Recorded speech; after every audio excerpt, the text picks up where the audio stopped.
Kapolri Jenderal Listio Sigit Prabowo memerintahkan anak buahnya segera menangkap bekas anggota Satuan Intel dan Keamanan Polres Samarinda Ajun Inspektur 1 Ismail Bolong.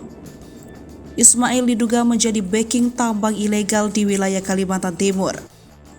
Dan Jumat 18 November 2022, Sigit mengatakan telah memerintahkan untuk menangkap Ismail Bolong.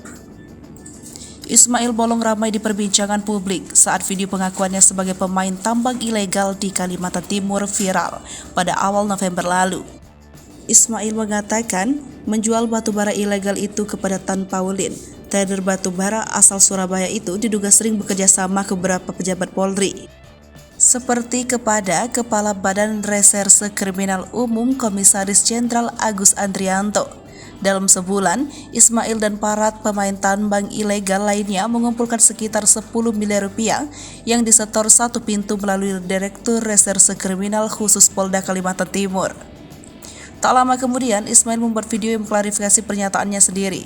Dia mengaku testimoninya awalnya ihwal setoran kepada Komjen Agus atas perintah Kepala Biro Pengamanan Internal Divisi Propam Polri Brigadir Jenderal Hendra Kurniawan di salah satu hotel pada Februari lalu.